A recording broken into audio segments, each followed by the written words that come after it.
You're listening to the Scottish Football Forums podcast, the home of Scottish football banter. How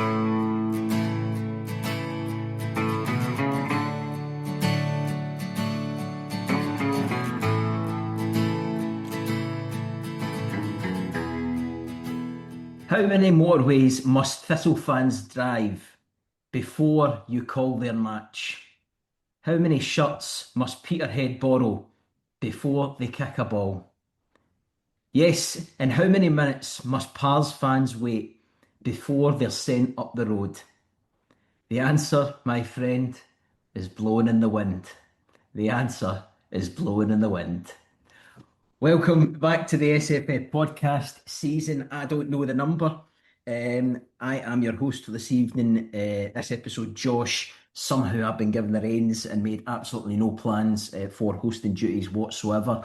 But not to worry, I'm joined by regulars on the show. Charlie, how you doing, Chaz? All right, mate. I wouldn't exactly call myself a regular. This is the first time I've been on in months, but I'm good, mate. Good to be back on and looking forward to a good chinwag about football and the likes. Well, you're a regular behind the scenes and you're a regular in terms of organising pods. So some of our listeners can watch this space for a couple of episodes coming up with Chaz. I won't know say any more until we record those episodes and publish. Also joined by Hearts aficionado Graeme. How are you, mate?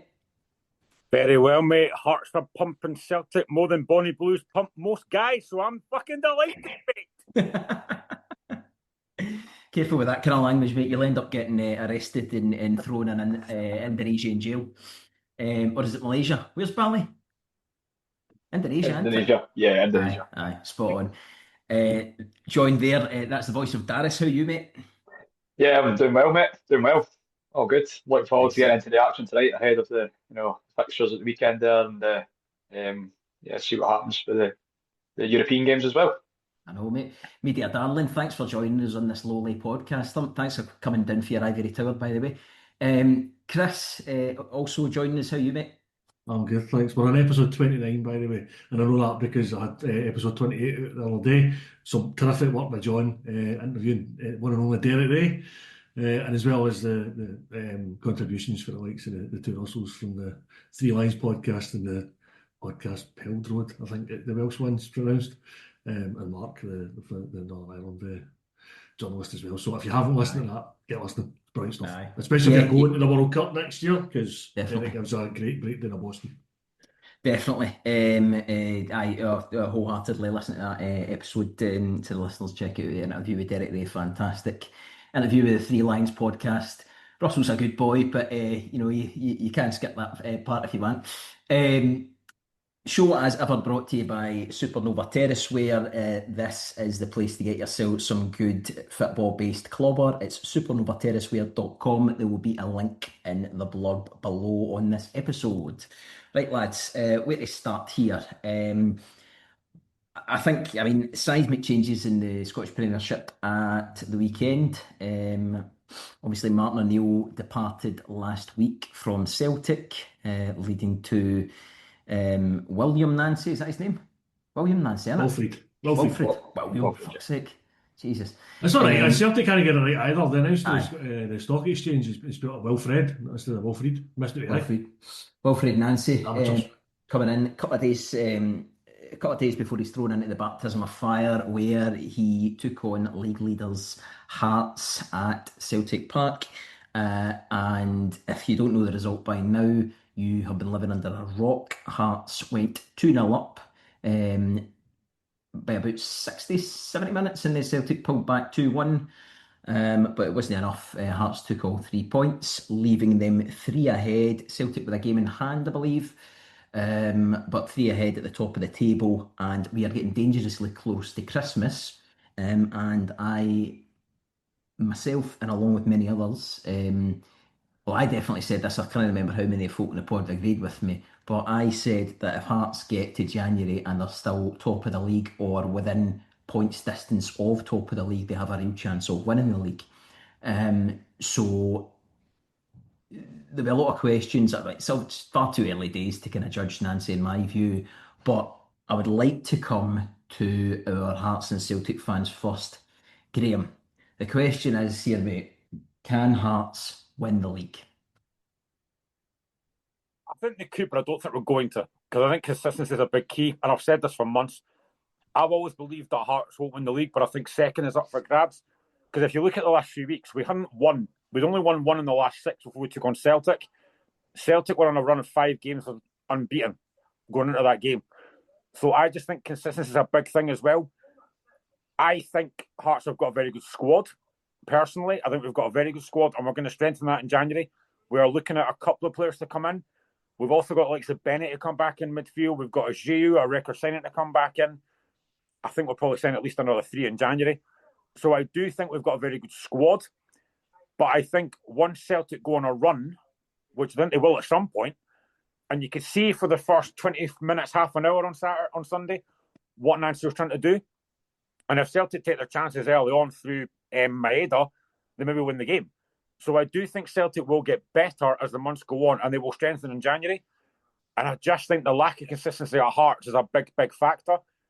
The big thing for me is, having beat Celtic at Celtic Park, we can't now afford to not beat Falkirk on Saturday to go 6 points clear. There's no point beating Celtic if they then drop points against Falkirk. So that's the big thing for me, is consistency. I think we're definitely up there, but I just don't think we're going to be strong enough or consistent enough to win the league. But second place absolutely is up for grabs for me. Yeah, and I mean, right now, I mean, you're actually looking really, it's amazing the table right now, because you're actually looking probably, I mean, you could even argue it's a 5-way battle. Sorry, 4-way battle. Well, no, you could really argue it's a 5-way battle. I mean, you've got Hearts sitting on 35, Celtic on 32, but I mean, really not far behind that. You've got Motherwell, Hibs and Rangers sitting on 26 and 24 respectively. And I mean, it's difficult to say right now. And like you say, it's going to require a lot of consistency. Do you think that do you think Tony Bloom's machine will be whirling away, thinking about signings that they're going to be making in January? Do you think he'll be bringing any boys for the Algerian league that turn out to be absolute ballers? Well, we've got Islam Chesnikov for Kazakhstan International coming in January. He should be here next week, and he might make his debut on the 3rd of January because their season's finished. I would expect another right back in, maybe another striker as well, because I do think the likes of Cabango and Wilson might leave. And it's a shame because I like Wilson. He's 18. He needs a chance, but he's just not going to get that just now. So I do think there's other players to come in. I also think we'll probably lose a few players because the squad is extremely big. We've got over 30. So I think a few players do need to leave. But I had heard that if Hearts is still in there come January, which is looking likely, there's a possibility Hearts might break their transfer record again, like we did with Ajew, which would be great if we do.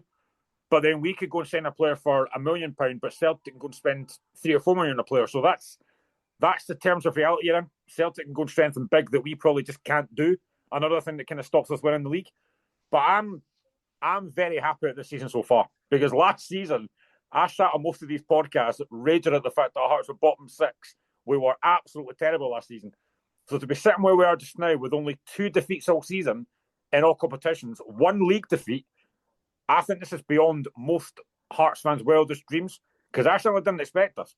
Start of the season, I said 3rd place. To be sitting top of the league with a chance to go 6 points clear when Celtic play on Sunday in the Cup, I don't think any Hearts fan expected this. So I've said for weeks and weeks, I'm just enjoying this. Whatever happens, happens, but I'm just enjoying this season, because last season was an absolute disaster. Okay, right. Let's get the count of that. Daris, Krys, we'll come to you, lads. First, actually, right. Before we talk about Celtic, right? Let's go to you first, Daris. Do you think Hearts could win the league? I think I agree with what Graeme says. I think it'll come close. I think this period of games as well, now between the Christmas period coming up and the New Year games, there's a lot of football to be played as well. Obviously, Celtic have got Europe on Thursday, and then you've got the Cup final as well on the Sunday. But we've got some tough games coming up as well. We've got Aberdeen coming up; they're hitting a bit of form again. They've started to climb up the table. You've got, the game against Rangers at Celtic Park on the 3rd of January as well. So we've got some very important games coming up as well. then we've got the Europa League, and we've got the Cup final. But these run of games between now and the start of January, it could be make or break, I think, as well. With a lot of points up for grabs. You mentioned Europa League there, Chris. Do you think Hearts no play in Europa League, and in fact Celtic is potentially going to have a bearing, because it's looking like Celtic very well might qualify in the next stages, and I think, I mean, it's probably it's no secret that there has been talk that Celtic probably need to bring in a few extra bodies. They'll probably want to recruit in January. What's your thoughts on that? It's a lot to unpack there. You're more confident than me that about Celtic getting through in the Europa League. I do think it makes a difference. I think we've seen, certainly outside of Celtic and Rangers, we've seen the likes of like Hearts have suffered and Aberdeen have suffered from having to do the Thursday, Sunday thing through the start of the season. I think Hearts have definitely benefited from that. I think Hearts, again, I totally agree with Graeme, it's the consistency side of things. It's what they do next that's most important. Because they've proven they can be consistent at the start of the season. They've taken wins at Ibrox. They've taken a win now at Celtic Park as well. First time since '86, I think. Is that right? Don't mention that fucking year. But I wasn't quite a Hearts fan by then. So yeah, but the problem Aberdeen had last season was they were consistent. They got a decent result at Celtic Park, but then they dropped off a cliff. Hearts didn't quite drop off a cliff after they beat Celtic at Tynecastle, but they did start dropping the points more. So it is absolutely crucial what they do next. If they can beat Falkirk and then go on a little run there, take them through the festive period, picking up the 3 points, even if it's crappy 1-0s, get those points on the board, then absolutely Hearts have got a fantastic chance to take this all the way, and maybe even do it. Our next two games after Falkirk are Rangers at Tynecastle and Hibs away. Difficult fixtures. That's tough. Yeah. Absolutely difficult fixtures to come. This is why I think if Hearts can get, I don't think it'll happen. If Hearts can get 9 points, that'll be amazing. But if we can even get 7, I think I'd take that. Absolutely. And Daris is right. Like Celtic's games coming up are pretty difficult as well. I've seen at the form table for the last 10 games, Rangers are top of it. Aberdeen are second.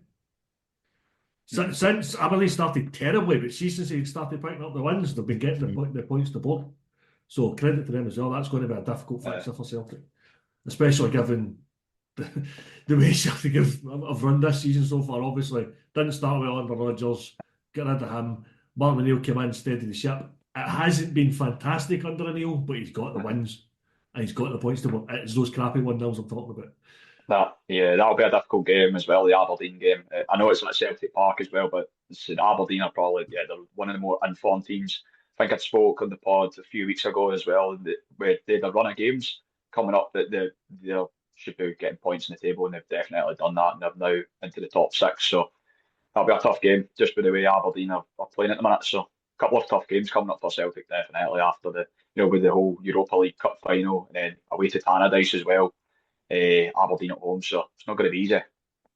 And that's the thing, it has not worked out well for Celtic at all, because Martin O'Neill was only ever a stopgap to get the new guy in. And the new guy has come in and immediately had to play a top of the table clash, then followed by a massive game in Europe, which probably will decide whether Celtic can go through in the Europa League or not. And then there's a cup final this coming weekend. So the first trophy of the season's up for grabs. Again, against the St Mirren side that even Martin O'Neill managed to struggle against just a couple of weeks ago. Mm-hmm. So it's a tough run of fixtures for Wilfred Nancy to come in.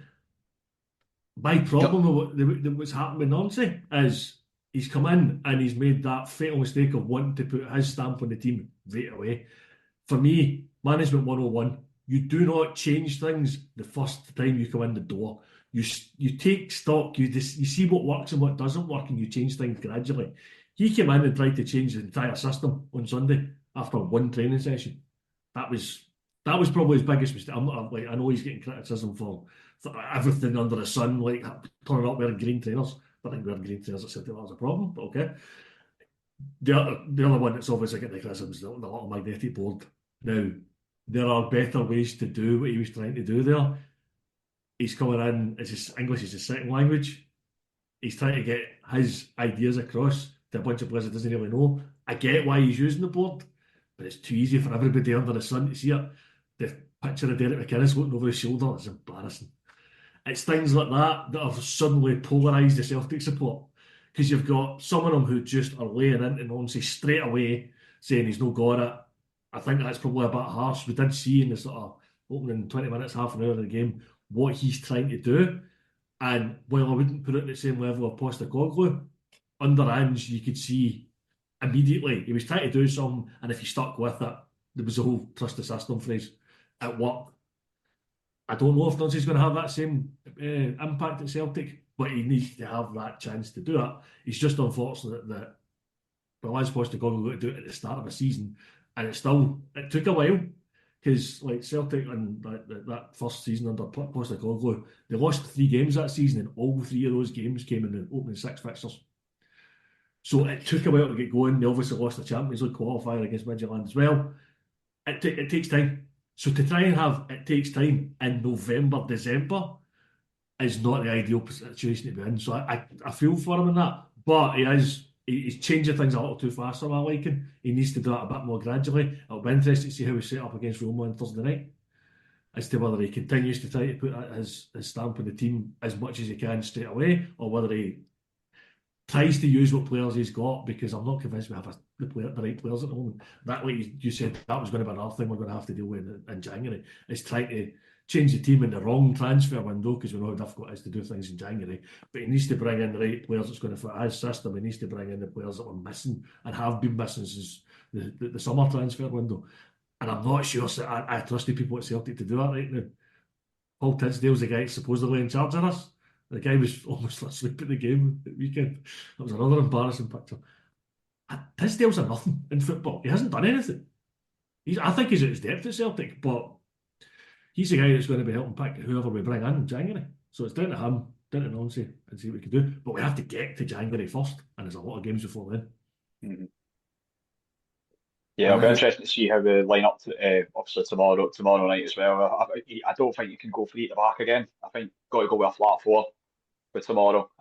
It's going to be a tough game against Roma. I know Roma have lost a couple of games in the league just there. I think the Cagliari had beat them, and they've dropped points before that as well, which I think they were top of the table, but they've dipped a bit of form. But it's still going to be a tough game. Obviously, Roma are a top team in Italy. They've got the likes of the Lorenzo Pellegrini. You've got Dybala. You've got obviously I think Dobik's out for tomorrow, I believe, but he scored against Scotland in the playoff for Ukraine a couple of years ago. So I think for tomorrow, you've got to go with a flat 4 and try and work it from there. Because I don't think 3 at the back with the way it was is going to work.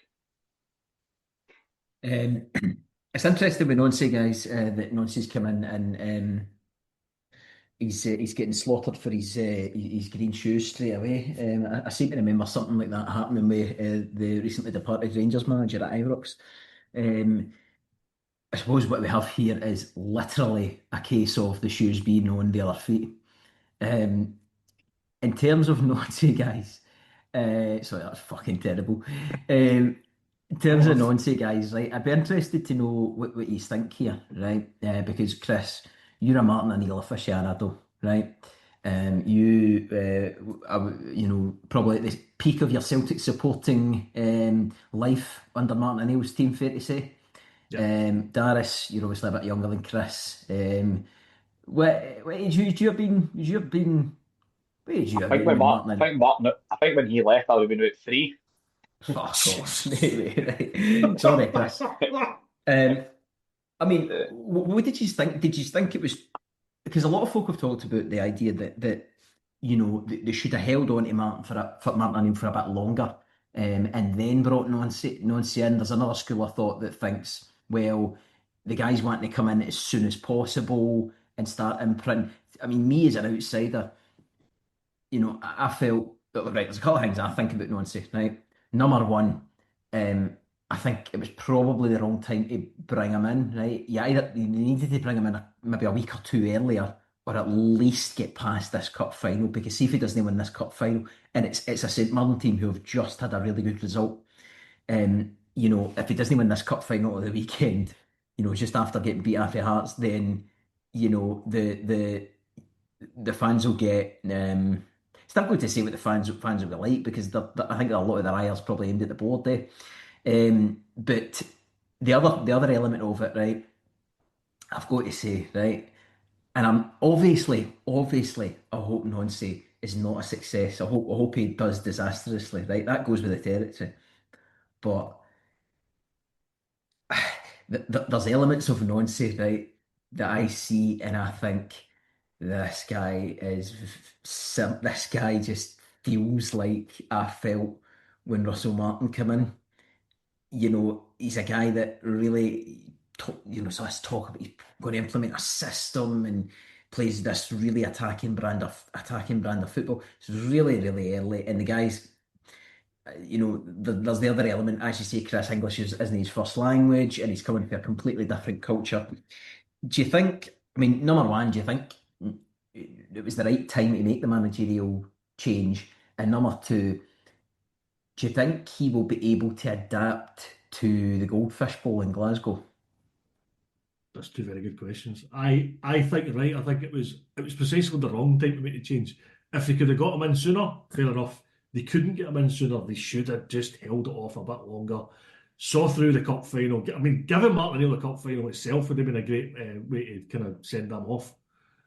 Assuming they win the cup final when he gets that, but you give him the cup final, and then you're looking at a run of fixtures with Celtic. Have got Dundee United, Aberdeen, Livingston, and Motherwell before they play Rangers. Difficult fixtures, but they're not as big as he's just been landed in with Hearts at home, Roma at home, and a cup final against them. So there's never a good time to do it mid-season, but Rodgers left, had to do something. Unless you're giving O'Neill till the end of the season, he's going to have to come in mid-season somewhere. But there's a wrong way to do it now, and I think they did it wrong. Daris, you're at Celtic Park fairly regular. See if he doesn't. I mean, let's assume. I mean, the Roma result. I mean, we don't know how that's going to go, right? If it's, I don't particularly see the fans up in arms if it's a negative result against Roma. It's a difficult game, but if they don't win this cup final, there's this bad feeling about the board and all that, and the way that they've handled the Martin O'Neill changeover and all that. I mean, can you see things in the atmosphere inside Celtic Park, turning quite quickly? Yeah, definitely. As Chris was saying, I would have gave at least Martin O'Neill to the cup final. In fact, maybe even give him until after the Rangers game in January. Just there's a lot of fixtures to be played between now and then. And look at what Martin O'Neill was done. We've got the results. A game, the football's not been great. Like his last game, the Dundee game, we only won 1-0. It wasn't great, but we were getting the points on the board. We were getting goals. We were hitting a bit of form. And then he got Celtic for their first away win in Europe in 4 years at Feyenoord, which is it's for he steadied the ship, O'Neill, and it's the wrong time to bring in Wilfred Nancy, for the, as I said, a big week with the Hearts game and then tomorrow night against Roma and then the cup final as well. But yeah, I could see if Nancy loses the cup final, I could see it being, between then until the Rangers game, I could see it being a bit over the Christmas period, a bit toxic because against Hearts, the first 20 minutes was okay, but then it was just so slow moving the ball. It was just so static, no movement off the ball, no one's making runs.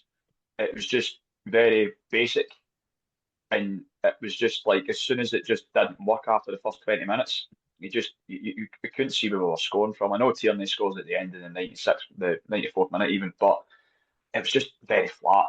And you need to be a lot quicker on the ball.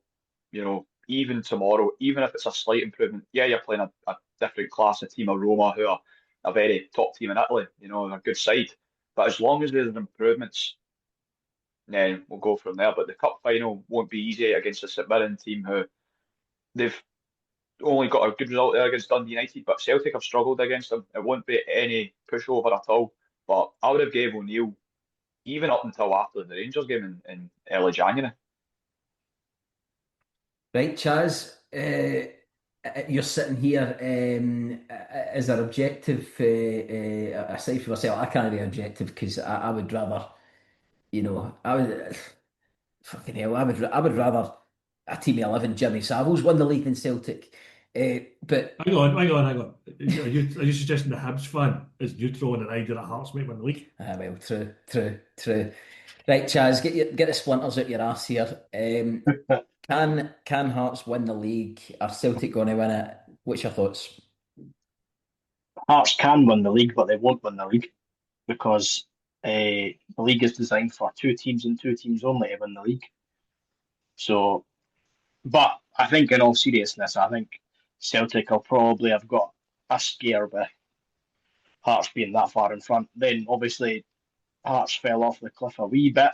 Celtic clawed it back, and now Hearts are back in front. So I think Celtic will need to spend money in January. I think they will spend money in January, and I think they'll go on that run of form that they always seem to go on every season, and they'll pull away because Hearts aren't consistent enough to win the league. Nobody in the league is consistent enough. Remember the chat last year, like, oh, Aberdeen will win the league, but then they never won a game in 15 or something. I don't think Hearts will go on that run of form, No. but I think when I say the league's designed for two teams only, I mean in the fact that Rangers and Celtic every year seem to be the two teams that are the most consistent because they always finish first and second. So I think, listen, I think Hearts might split the two of them. I think Hearts might finish second. I would love it if they didn't finish second and they finished fifth or sixth. But I think in reality, with the way they're playing, they'll probably finish in the top three. And I don't know where. I hope it's no first because we'd never hear the end of it. But oh, you're fucking right, you'll know. but no, I think in all seriousness, I think Celtic will win the league, but I think it'll be really close. And I think it's between Hearts and Rangers for second. I mean, one thing for me, I was having a wee think about this earlier. One of the things for me, and Graham, I hope Hearts do.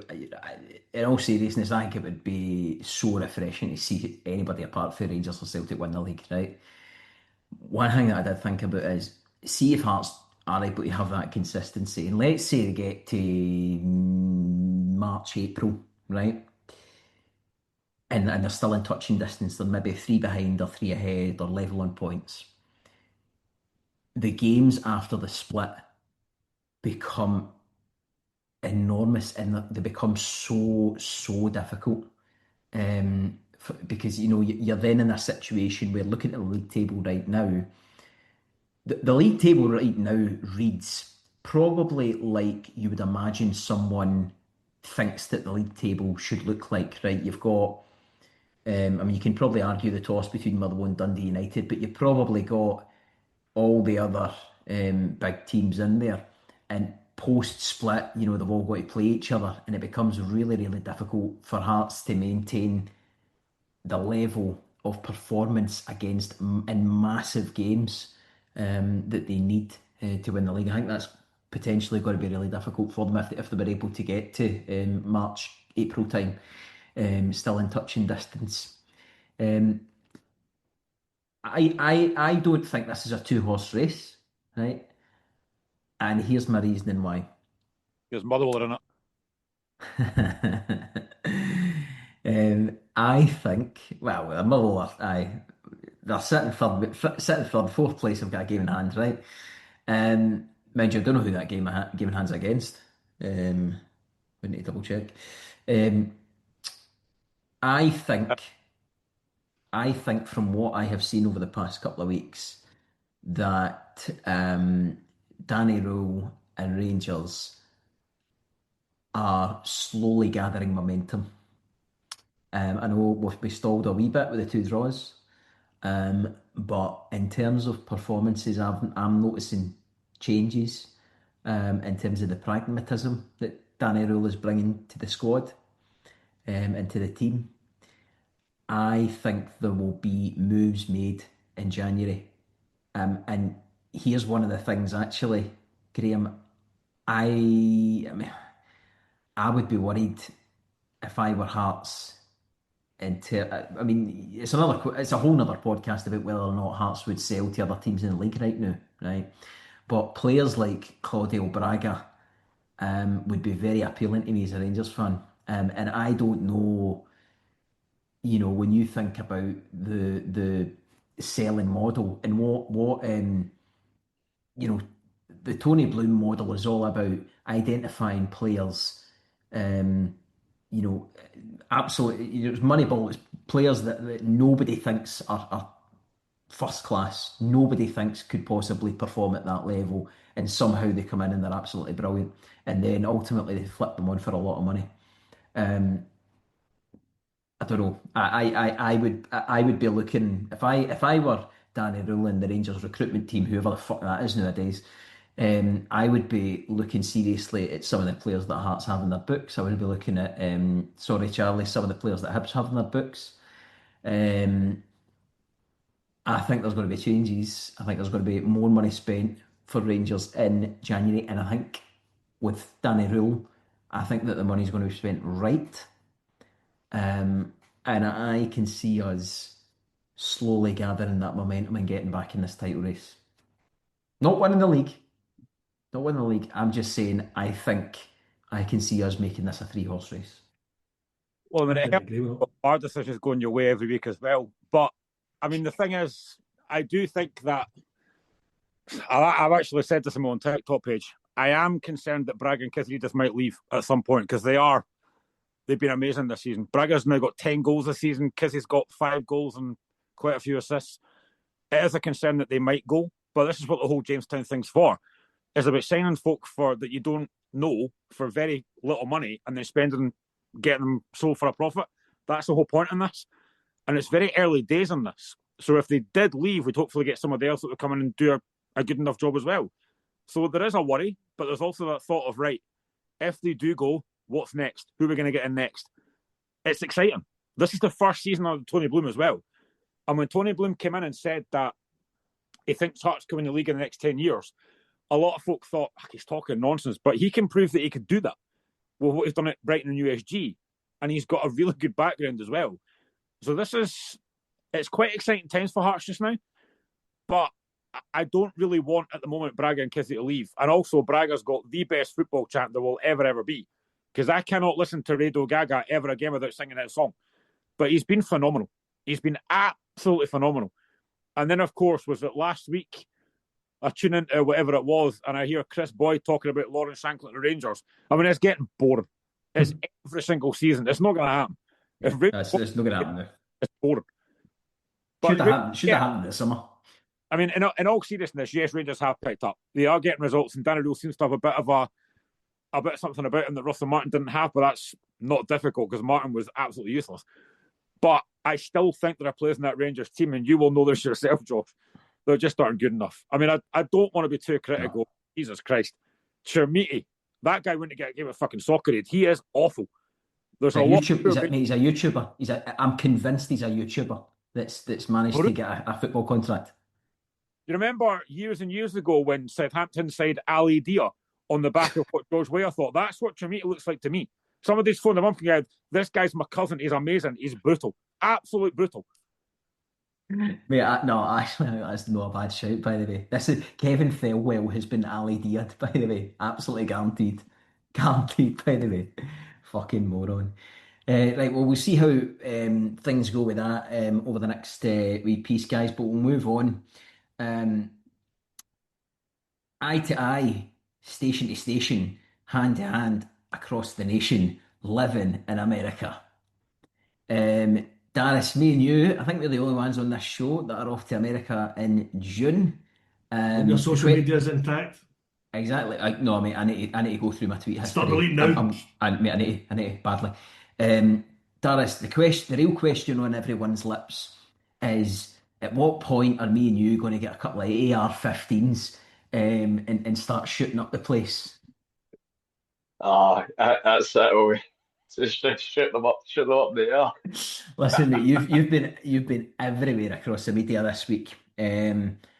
Look, we'll no talk about the draw itself because I think we're all in agreement, and it's been done to death how fucking brutal that draw was. I mean, it was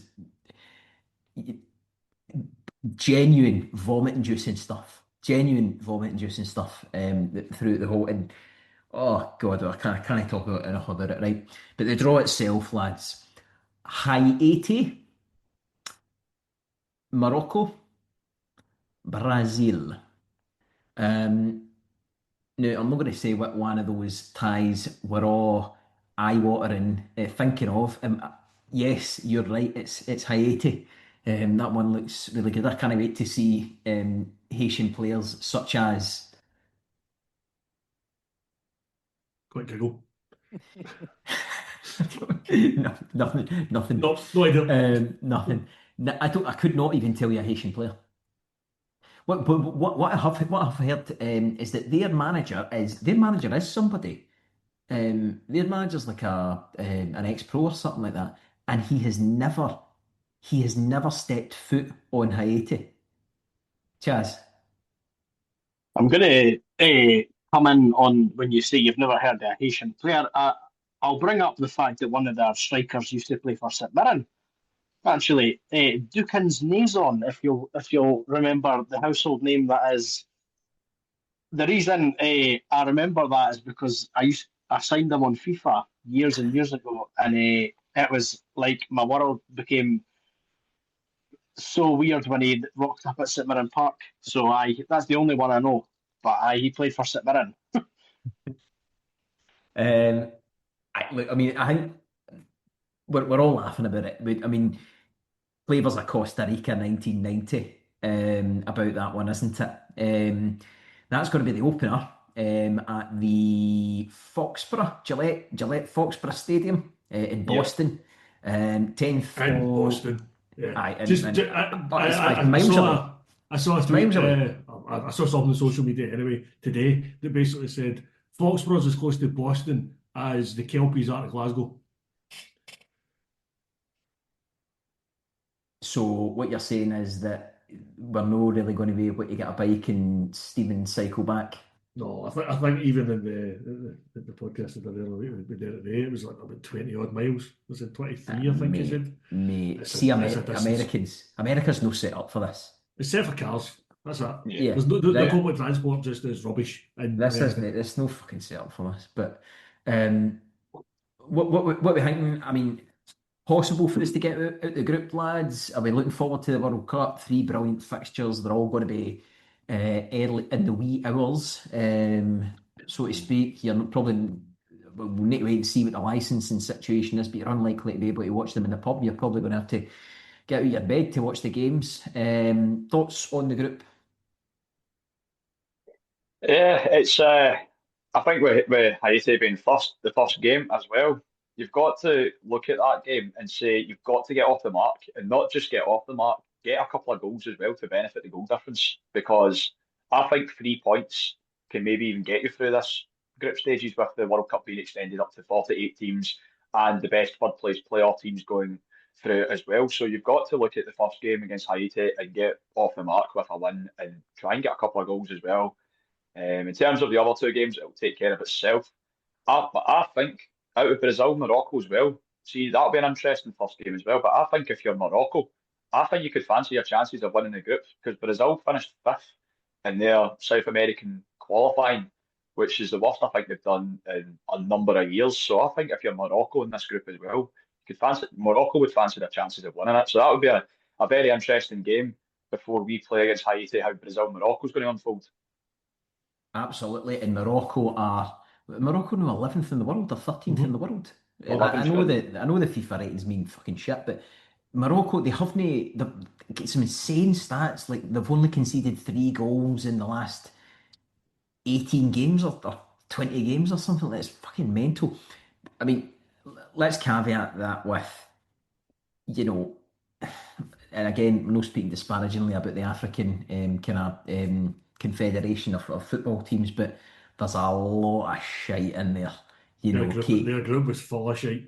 Was it? You're talking your Cape Verdes and all that pish, but that doesn't mean that the AFCON isn't a fantastic tournament because it always is.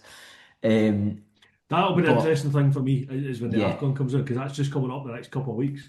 Exactly. We'll get to see how Morocco perform in that. They're the host nation as well. Yes, it's in Morocco. They'll have a home advantage. But we saw it in the last World Cup what Morocco can do because they beat Spain on penalties. They beat Portugal 1-0. They poured their way in the semi-final, but it worked for them. Mm-hmm. Yeah. Any other thoughts on the group, guys? And you're looking forward to Brazil? I mean, they're not the Brazil of yesteryear, but they're still, Still Brazil. yeah, they're still Brazil. I mean, they're littered with top football. I mean, see for me as well. I mean, Matra, I don't know if I'm going to be able to do all three, and I'm a wee bit annoyed that the Brazil game's the last one, because it looks like my trip's going to be Boston for the first two games, and then I'm probably going to have to go back just as you've experienced in all that. I mean, the fucking sheer amount of money that this is costing Tartan Army, is beyond mental. The tickets are in the individual match tickets are into the hundreds of pounds for context, and then you're talking the hundreds and hundreds of pounds of flights, and then you're talking thousands on accommodation, and that's before even buying a bottle of Budweiser, or a bag of Lucky, what is it? Oh, eating America hot Lucky dogs, Lucky Charms. They've Lucky got Charms, The home of Reese's peanut butter cups as peanut well. butter So cups, aye, they've got Twinkies, Twinkies, Dunkin' Donuts. aye. Can see myself enjoying this trip actually. I say, very large portions of it, so I might put on a few pounds when I get back. Mate, aye, absolutely. Just looking at the Real, I'm just looking at I mean, just looking at the Brazil team, they are very good. For Let's not me, get into Brazil that. are in the same position Germany were when we drew them for Euro 2024. They were shite at the time, but they hadn't long changed their manager, and he brought them back up. They've brought in Carlo Ancelotti. Yeah, Surely he's going to get a tune out of that Brazil team. yeah. I mean, it's Carlo Ancelotti. Exactly. Be interesting to see how it goes. Right, let's do a round table then, lads. Will Scotland be into the knockout stages, Chaz? Yes, I'm going to be positive about Scotland for a change. You Yes, I think? think we will. I think we will. Still waiting Steve Clark's sack, by the way. No, I think he's done a superb job now. John Brownlee will be delighted to hear that I don't want him gone. But no, I think, in all honesty, right, I think, as Daris said, the World Cup's been extended. So if you can't get out of the groups, there's no hope. Yeah, You didn't deserve to be. Well, you deserve to be there because you're there on merit, but you didn't deserve to be out. Like, see if we draw or get beat off Haiti, just wrap it up, just go home, just forfeit the other two and just go home. So, but I think we will get out. I think we'll get 3 points and enough goals to get through. Graeme, you'll be champing at the bit for Shanklin to start against Haiti. Shankly could score 35 goals this season. No fucking start. I know that. But I was watching the draw with my lad who's 13, and when it came out, he went, "It could have been worse." It's like, it could have been better as well. But I genuinely hope that all I want to see is Scotland just go for it in every game, because the last 2 Euros were absolutely brutal. I just want us to go for it. That first game, I think, is massive. Beat Haiti, go to the Morocco game with a big opportunity. I think we've got every chance of getting through. But just go for it. Don't sit back and be pragmatic. Just go for it. Like it. Chris? I'll pick up what Daris said earlier, that it's possible to get through with just the one win, the 3 points. Well, I'm old enough to remember 1990. I remember us going in, I think we can take the 3 points, or the 2 points as it was back then, off Costa Rica, and we lost. We won against Sweden, and we were one of the 2 teams that went out having won a game. Austria was our team that year. So that you can still go out with only the 1 win under your belt. If we can get a win under Haiti and get a point out of the other game, whether it's through nefarious means or whatever, that I don't care if it's a dive in the last minute to give a penalty that McTominay sticks away to make it 1 each or something like that. We can get that 4th point, we will be through. And I think we will. Well, I think we've probably got a better chance against Morocco and Brazil than we do against Haiti, because that's the game we'll be expected to win. Mind you, in '96, we only won 1 game, and they needed England to beat Holland by 4-0, and they conceded, so it put us out. Yeah, but Euro 96 was different because it was top 2 went through. So we needed the goal difference to swing in our favour to finish ahead of the Netherlands. Whereas the likes of Euro 2024, Euro 2020, World Cup 90, they've all been like the 3rd place teams. Let's like 4 of the 6 go through. I think is it 8 of the 12 that go through for this? Yeah. That's what I. So it's the same kind of setup. It's like 2/3 of the 3rd place teams will go through and a third will go home. And I've seen us do it before. We're in the third that goes home. So yeah, if we beat Haiti, if we can get a few goals against them, that is even better, because it might come down to the fact that it's the goal difference. So then it comes down to don't get humped in the other two games, which probably suits the way Steve Clark likes to set up, actually. Daris, if we do get into the knockouts, you're probably just hoping we don't end up having to play the knockout in one of the states that's got the death penalty. Aye. We'll see what happens. I'm feeling positive going into this World Cup. I think that obviously the Denmark games gave us that huge lift. We'll see where we get in the warm-up games before the World Cup as well. But it'll be interesting to see between now and June who makes the plane for the World Cup. There might be one or two faces that we might not expect, that might be in the plane to America. But I think with the group as well, when Haiti was the top 4 team, I think it just gave us a bit more confidence, because when you see Brazil, Morocco, and then Scotland, you're like, oh no, you've got a team that are like World Cup semi-finalists in Morocco and Qatar, and then you've got the 5-time champions of Brazil. But you get Haiti from pot 4, and then your first game of the World Cup is against Haiti, a team that should be getting off the mark. I believe Haiti haven't even got a government, so you've got to win this game, first game, and then we'll take it from there. But I think with the togetherness that we've got in the squad, McTominay, we've got, Gilmore, Robertson, Hickey, Dykes and Adams. We've got a real togetherness within the team. So I believe it will come down to. I think we could be one of the third place teams, but as long as we get a good positive goal difference and keep it tight against Morocco and don't get hammered against Brazil, I'm feeling this has got to be our best chance, even more so than the Euros in Germany. So yeah, let's see what we can do out in stateside. Chaz? I was going to ask both of you that are going over, do you have a contingency plan if we do get through? Josh, are you flying back out? Daris, are you extending the trip, or what's the script? No idea, mate. I didn't. I mean, in the Euros, we when we went into that last game in Stuttgart against Hungary, we literally had we didn't have contingency plans, and like we had contingency ideas. So if we'd have won that game against Hungary, after the game, I was going to have to phone my work to see if I could get a few days off, and then I was going to have to try and figure out how to pay for a few more days digs, how to rearrange flights, all that sort of stuff. It's a bit easier in Germany than compared to America, though, eh? Exactly. Daris, what about you? Well, it's going to be an absolute headache if we end up getting to the knockout stages, because we don't know after the game in Miami. We could end up playing in Vancouver, which is that's a joke. That's a joke, by the way.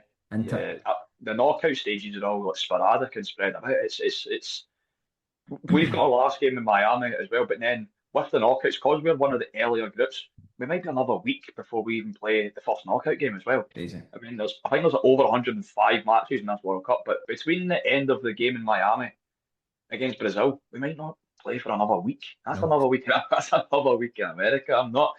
I'm very unsure if I'll stay on to the knockouts. Obviously, I'm just happy just going out there and experiencing it and seeing Scotland at the World Cup for my very first time. So no, I'm absolutely buzzing with the fact of that. But in terms of if we do go for it, it's another week in America.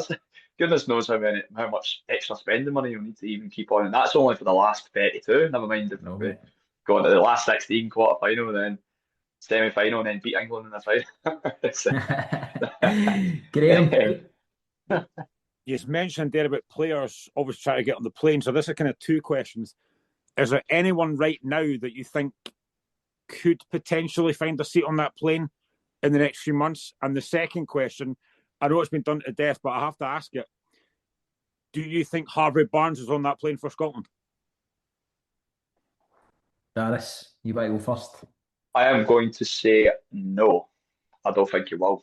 I'm not too. I still think he's still. It'll be interesting with the March games as well. But I mean, there was talk about obviously maybe if he keeps on performing well at Newcastle, England might experiment him to see how he does in the friendlies, and then with the June squad the before the World Cup as well. So I don't think he'll be on the plane. But of course, Scotland in the wide areas we could do with someone like Barnes with the quality that he's got.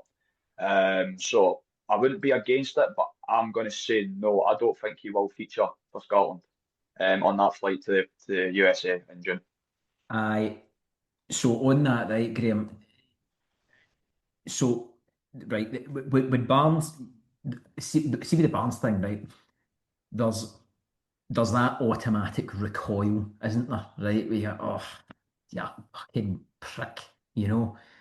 He was asked before, and he clearly turned us down because he went on and played a friendly for England, right? Clearly does not see himself as Scottish, right?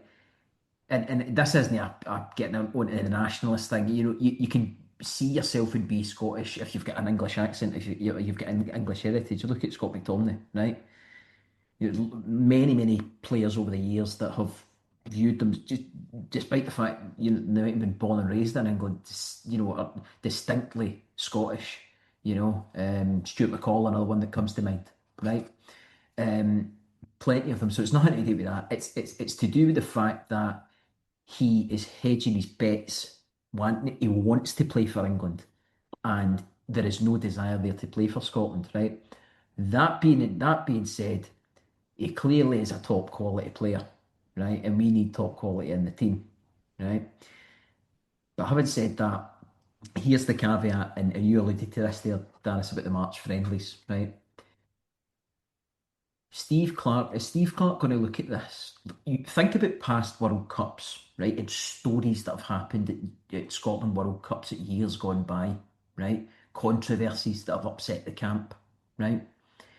Is Steve Clark going to look at this and think, how much extra is this boy going to give us potentially versus the risk of creating an ill feeling in what is the most united, most together Scotland team that I have ever known? You know, every player in that squad is there because they love playing for Scotland. They love their teammates. They absolutely adore the manager. Absolutely adore him. Because he's given trust in them. A lot of them aren't the best players in the world. Dykes, for example, right? Dykes was a Aussie Rules a rugby player or whatever until he was 17. You know, so he's no a technically brilliant footballer. You know, some of the other boys, Tony Ralston's another one, right? Me personally, not just because he's a Celtic player, but personally don't think he's got Yeah, play. You know, he's not good enough to play for Scotland. But No. you know, Steve Clark's showed faith in a lot of these boys, and I personally think unless he brings them in the March, look, see if he's known the March squads for the friendlies. He ain't going to America. No way, no chance. He's not. Steve Clark's not going to take that risk. So it'll all, I mean, I think it will come out in the next few weeks, few months, whether or not he's going to be there. And Steve Clark will need to make that, because I think it's a risk either way. I think it's a risk if you take him and you upset the camp and there's an ill feeling there. Maybe I know I know it's a bigger squad, but maybe somebody that has always been in the squad misses out as a result of bringing Harvey Barnes, right? Or someone that's not been on the periphery. And that could leave a sour taste with a few of the influential players in the dressing room. Versus the other element of he's a top player, and we need top players, particularly in the area that he plays. Graham, on your other part of your question, players that could work themselves into the squad, right? So I think Bowie is doing himself no issues whatsoever. I think he's coming into the throw. Can I chuck in Craig Halkett? Do you know Craig Halkett's done okay, right? And you're talking about centre backs. We're not blessed. We're not blessed at centre back at all. The boy at Aberdeen is no Aberdeen. What's his name? Yankee the Brondby, Lewis Banks. No. I'm thinking of what's his name? It'll come back to me. It'll come back to me later on in the pod. There's a few that are in there that have been performing well, but let's not forget as well. There's injury to consider.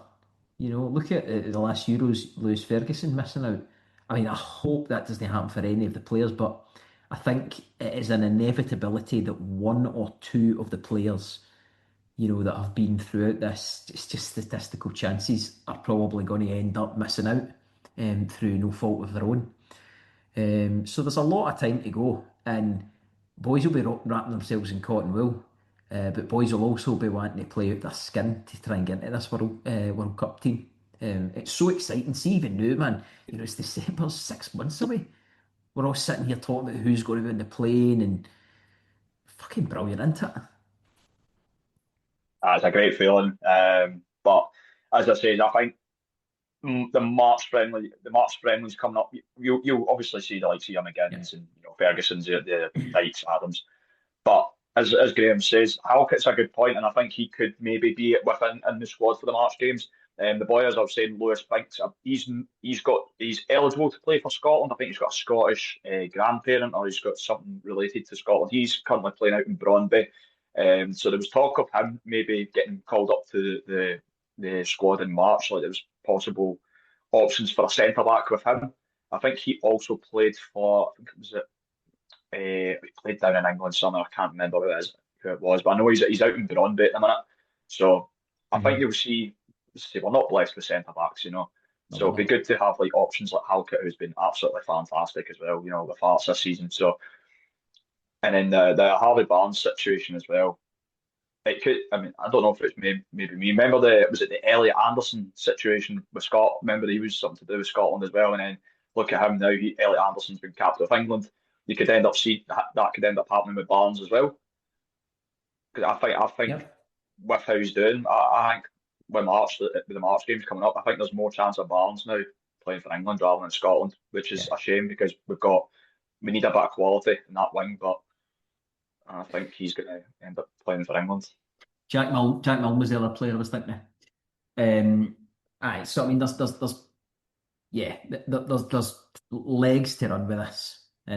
Legs to run with this, lads. No, Josh Mulligan should be in and about the question as well. Possibly. Versatile, Charlie. So, do you know? The issue Mulligan's got is he's strongest at centre mid and he's not getting in the squad. Well, he's not starting. He's not, but he can play at right wing back. I'm not sure. Like he's not been bad for Hibs at right wing back. He's not been the best, but I think it is an option.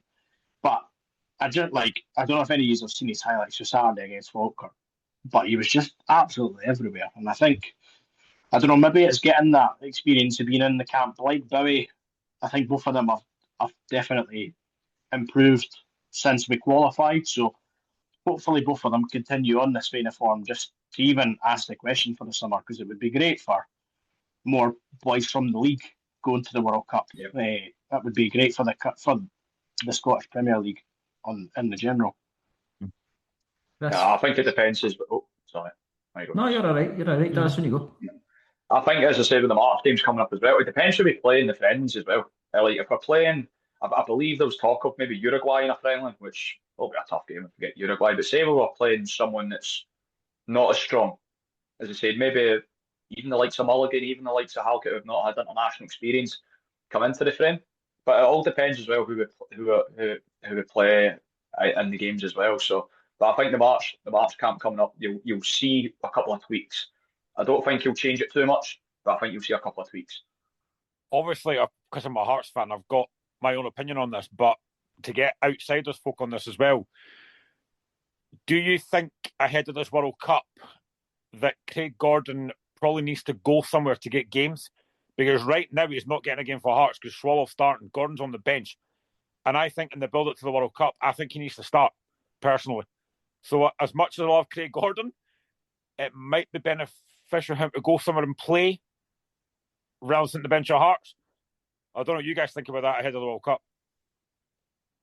Yeah. Is Craig Gordon even third choice now? He's no second, is he? Is he behind Xander Clark still? No, he's in front of Xander Clark. He's been on the bench. Right. So he's still got a chance, but he's not playing every week. Chris, did you want to come in?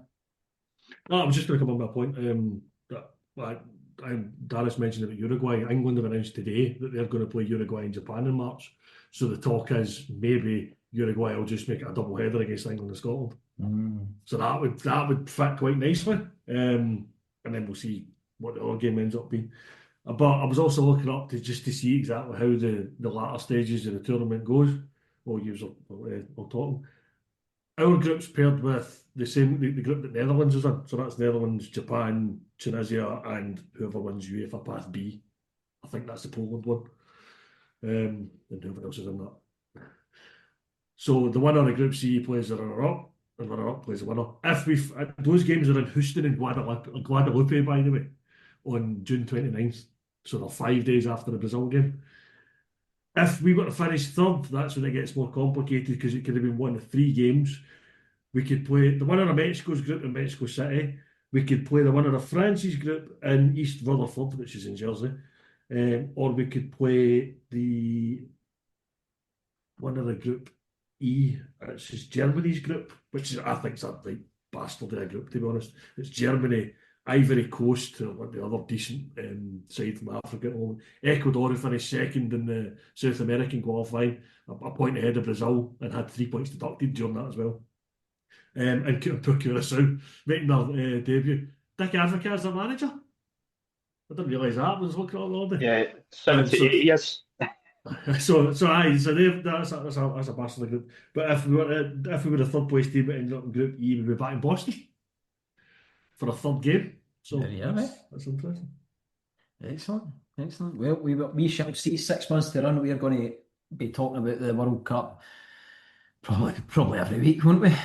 For the next 6 months on the run up to it, lads. Just coming to the last wee bit of the show. Wanted to get your views on this. Alluded to it at the start of the show.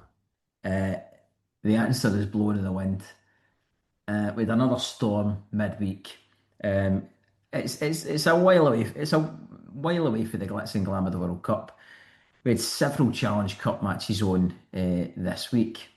2 of them postponed. One of them fucking hilariously played. But Peterhead had to wear Ayr United's academy kits because their kit man couldn't get down to Ayr Stadium due to the horrific conditions. I had no idea how the team bus managed it there before the fucking kit man in the van, right? But anyway, down at Palmerston, there was a postponement 10 minutes after. That was the one that 10 minutes after the kick-off time. They were told after the original kick-off time, they were told, no, it's not going to happen. Send yourselves up the road. And then up at Cove Rangers, you had Partick Thistle fans travelling up there who were told about 20 minutes before kick-off that the game wasn't going to go ahead, right? Now, here is my understanding, right? Chris, you tend to be a bit of an anorak with this sort of thing, right? My understanding of these things is that a pitch inspection is carried out in the morning or the day of a game, and then the referee arrives at a game and carries out a pitch inspection / inspection of the conditions at the time of the game, right? And it is then determined whether or not the game is going to go ahead, right? Surely there is going to be some sort of fail-safe and some sort of change to the procedures in the game within the SFA and within the SPFL to try to take into account the increasing storm and weather conditions that we're going to be seeing over the next number of years, given the kind of changes in the breakdown of the climate. Because what this is going to mean is that it's going to materially mean that this is going to happen on a more regular basis, right? We're no here to be the David Attenborough Scottish Football Forums podcast, right? So we're not going to, but I mean this is happening, so it's going to have an impact on Scottish football over the next few years. Surely there's going to be a better way to ensure that fans don't travel the entirety of the way across the country only be told 5 minutes before kick-off that the game's not going to go ahead? Am I going daft here? No, I think, I mean, my understanding is you're right. They do one in the morning when it's an evening kick-off. It's one in the morning, and then there's one when the referee arrives, which is much closer to kick-off. In between those times, who knows what happens to Scottish level, especially at this time of year. So I think that's what happened in the case of Cove and Partick Thistle. So as much as it sucks, because the Partick Thistle fans have got a long way to go, you've gone like beyond Aberdeen to get up to the Cove Rangers game. It's just, I think it's bad luck, and I'm not sure there's a better way to do that, because the morning one, the difference between the morning and the afternoon is going to be a big difference if the weather's rotten. You can take into account the weather report, but sometimes the weather reports aren't accurate. My understanding was the amber and yellow warnings for yesterday. Amber was only really the Western Isles. Everything else was like sort of yellow warning, so not great, but still should be all right kind of warning. So I'm not sure that would have called off any games either. I mean, I've advocated before that once you get to amber and even red, it should just be a blanket that game's crumbs. It doesn't matter what you say. I agree. But a yellow one that's kind of, no, you probably can't just crack on with that one. So that, in that case, it's not great. The Ayr United part, Peterhead stories are belter.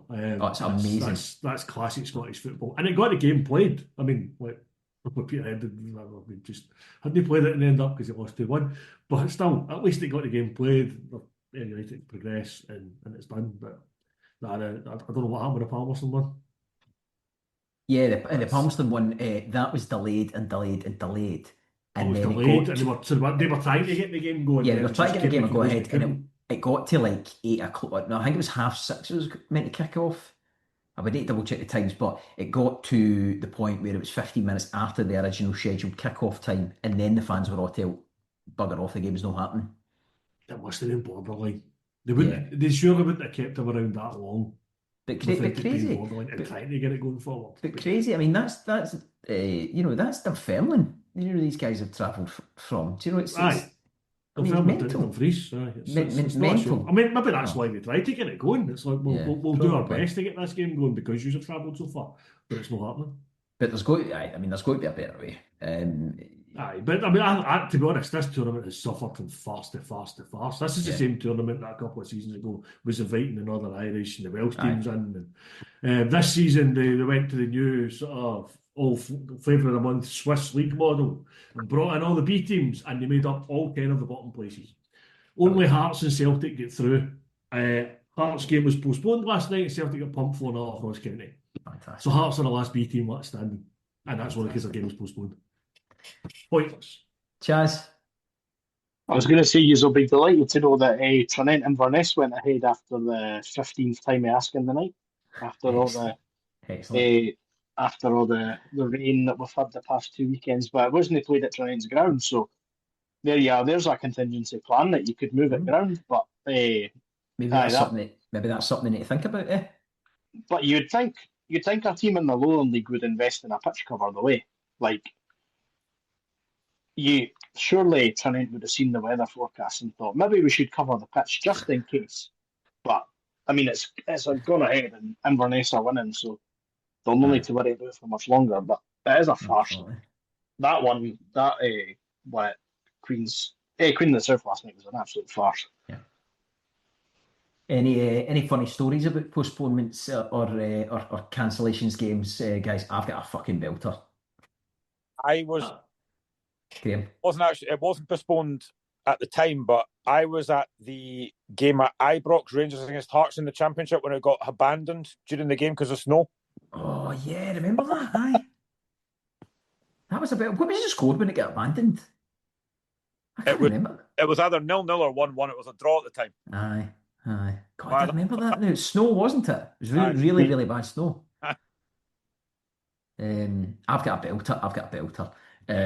Going back probably about 8 years ago, no, probably more than that, 10 years ago, Irvine Meadow were playing Lugar Boswell Thistle. I think it might have been a Scottish Cup game, Junior Scottish Cup. And we went down there to Lugar Boswell Thistle. For nobody that follows the West of Scotland Football League, this is like, this is the depths of Ayrshire. This is the depths of junior football, right? this shitty ground, right, middle of winter, and it was okay conditions when the game kicked off. It started to snow during the game, right. Irvine Meadow were fucking terrible, absolutely terrible. This is when Irvine Meadow were a big, were paying a lot of money. This wasn't long after we were playing Hibs and all that. Anyway, the game went ahead somehow inexplicably. Look at Boswell Thistle, by the way, were the absolute bottom of the absolute bottom at this point, right? The worst placed team, I think it was them and Muirkirk, were the worst placed teams in the worst bottom league, right? Somehow, inexplicably, throughout the game, they went 3-0 up, right?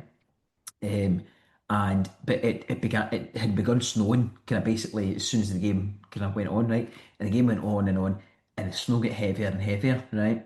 And the pitch, that way, the pitch got whiter and whiter. And they were having to do how they do the thing with the lines, right?